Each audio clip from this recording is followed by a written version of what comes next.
Jutaan tahun yang lalu, banyak hewan memakai ekornya untuk membantu mereka berenang.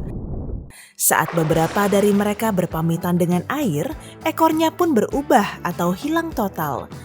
Bayangkan kamu hidup di dunia saat hal terakhir tadi tidak terjadi dan semua makhluk punya ekor, termasuk manusia. Ekor memberi manusia kemampuan khusus, tapi itu semua tergantung pada jenis ekor yang kita punya. Kamu lahir di kota besar dan punya ekor berbulu layaknya anjing dan kucing. Kira-kira apa ya fungsinya?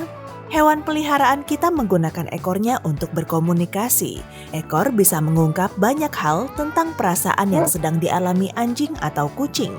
Dengan cara yang sama, ekor manusia ini juga menunjukkan perasaan kita. Saat kamu menyusuri jalan, seorang wanita berpapasan denganmu. Dia sedang mengobrol di ponselnya. Seseorang pasti baru menyampaikan kabar baik kepadanya sebab ekornya bergoyang-goyang dengan cepat dari kanan ke kiri. Di kejauhan, kamu melihat dua laki-laki sedang mengobrol.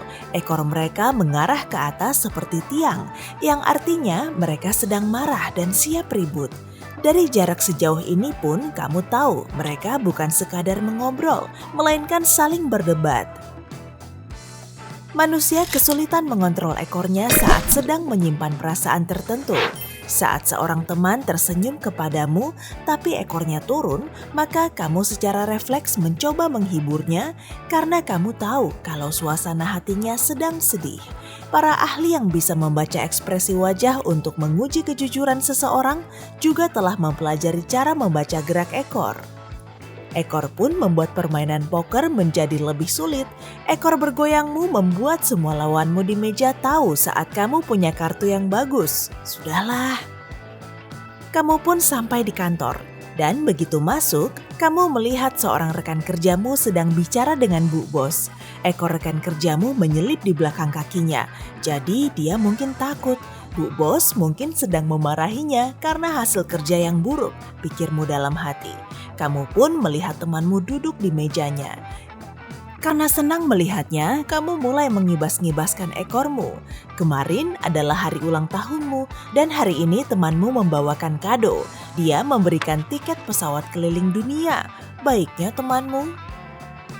Kamu pulang setelah bekerja dan mengemasi koper. Tak ketinggalan, kamu pun membawa semua pakaian dan aksesori yang ekormu juga butuhkan. Fashion sedikit berbeda di dunia ini. Beberapa orang suka memakai cincin ekor, sementara yang lain memilih mencukur bulu ekornya dengan gaya modis atau memangkasnya habis untuk ditato. Tapi orang-orang yang paling modis memiliki ekor merak. Merak menggunakan ekornya untuk menakut-nakuti predator, sekaligus memikat merak lainnya. Sama seperti burung indah ini, manusia menggunakan ekor meraknya agar dirinya makin sedap dipandang. Kebanyakan dari mereka bekerja di industri fashion. Mereka menghabiskan setengah hari untuk merawat ekornya dan menghabiskan sisa harinya di catwalk atau pemotretan. Kopermu sudah rapi, kamu pun keluar dan baru tersadar bahwa kamu sudah hampir ketinggalan pesawat. Kamu bergegas mencari taksi, bergerak jauh lebih cepat daripada manusia biasa. Ini karena ekormu bukan hanya untuk komunikasi, tapi juga meningkatkan keseimbanganmu. Kamu bisa menyelip-nyelip di trotoar sempit tanpa jatuh dan dengan mudah melompati halangan. Kamu sampai di bandara, naik pesawat dan terbang ke utara. Ini musim panas, jadi alih-alih salju, kamu melihat ladang hijau dan padang rumput. Sapi dan kuda sedang merumput di mana-mana. Ekor kuda dan sapi membantu mereka mengusir lalat dan serangga pengganggu lainnya. Kamu melihat orang-orang dengan jenis ekor yang sama, ekor kecil dengan jambul di ujungnya. Karena cocok untuk menyapu dan menyikat, mereka menggunakannya sebagai sapu. Jalanan di sini bersih sekali. Ekor ini juga berguna saat malam hari ketika ada nyamuk di mana-mana. Dengan ekor yang terus-menerus mengempaskan hewan-hewan kecil tadi, mereka aman dari gigitan serangga. Kamu berwisata lebih jauh ke utara. Ada banyak salju di sini dan dingin sekali. Kamu memakai mantel dan menutupi ekormu agar hangat. Tapi penduduk setempat tidak butuh selimut seperti kamu. Layaknya rubah, mereka menggunakan ekor lebatnya sebagai selimut. Ekor lebat ini bukan hanya menjaga mereka tetap hangat, tapi seperti ekor buaya, ekor lebat juga menyimpan banyak lemak. Lemak-lemak ini membantu mereka tetap kenyang dan penuh tenaga, bahkan saat musim dingin. Tapi kamu kedinginan dan memutuskan untuk terbang ke selatan. Di sini panas sekali, jadi kamu memasang topi kecil di ekormu untuk melindunginya dari terik matahari. Kota-kota di negara ini dikelilingi hutan rimba dan hutan hujan. Di sini banyak orang mencukur ekornya agar tidak gerah. Kamu pun tiba di hotel dan mereka menawarkan 2 pilihan kamar biasa atau kamar pohon. Kamu tertarik dan memilih kamar pohon. Di daerah ini, rumah-rumahnya dibangun tepat di dalam pohon. Kamu kesulitan memanjatnya dengan ekor biasamu, tapi penduduk lokal merasa sangat nyaman. Banyak orang di sini memiliki ekor monyet. Mereka bisa menggunakannya untuk meraih pohon dan menyeimbangkan diri di dahan. Ekor mereka seperti tangan ketiga yang menambah kegesitan dan kecepatan mereka. Tangan ekstra ini punya banyak fungsi, misalnya dapat digunakan untuk memasak makanan sambil melihat-lihat ponsel. Warga di sini juga bisa menggunakan ekornya sebagai kursi hanya dengan bersandar ke ekor. Tapi hal terkeren yang mereka bisa lakukan adalah berayun dari satu cabang ke cabang pohon lain dengan memegangnya menggunakan ekor. Kamu menemui beberapa warga lokal.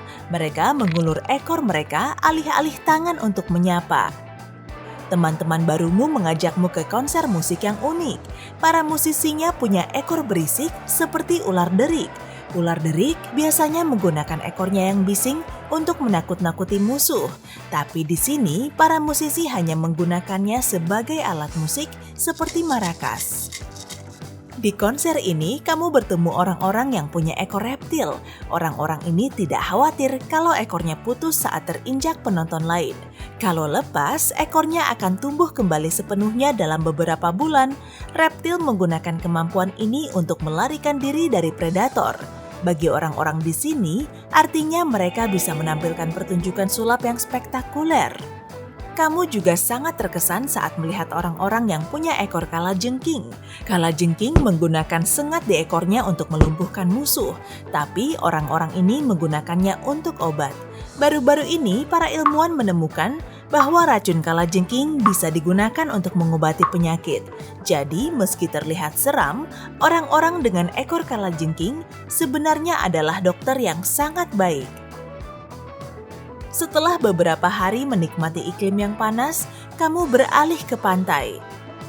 Di sini, kamu bertemu orang-orang berekor ikan. Mereka terlihat seperti putri duyung, tapi tidak bisa bernapas di bawah air. Ekor ikan membantu mereka berenang cepat, menyelam, dan naik papan selancar. Ada juga mereka yang punya ekor kanguru. Mereka pun telah menciptakan jenis olahraga baru, seperti anggar ekor dan adu panco ekor. Mereka sering ke gym bersama-sama untuk melatih otot ekor. Di akhir perjalanan, kamu bertemu orang-orang dengan ekor paling tidak berguna, ekor babi. Meski ekor mereka benar-benar unfaedah, bentuknya sangatlah kekinian dan indah. Dengan ekor seperti ini, kamu bisa menjadi model atau bintang film. Hidup pasti akan berbeda kalau manusia punya ekor. Tapi meski semua tadi terdengar agak aneh, jangan lupa ada tulang kecil di bagian bawah tulang belakang kita yang disebut coccyx. Ini adalah sisa dari ekor nenek moyang kita jutaan tahun lalu. Tapi ekor tersembunyi ini masih ada gunanya, yaitu membantu kita untuk duduk dengan nyaman. Dan itulah ujung dari kisah ekor ini. Hey, jika kamu belajar hal baru hari ini, klik tombol suka di video ini, lalu bagikan pada teman-temanmu. Inilah beberapa video menarik lainnya yang bisa kamu tonton. Klik saja video di salah satu sisi layar. Dan ingat, tetaplah di sisi terang kehidupan.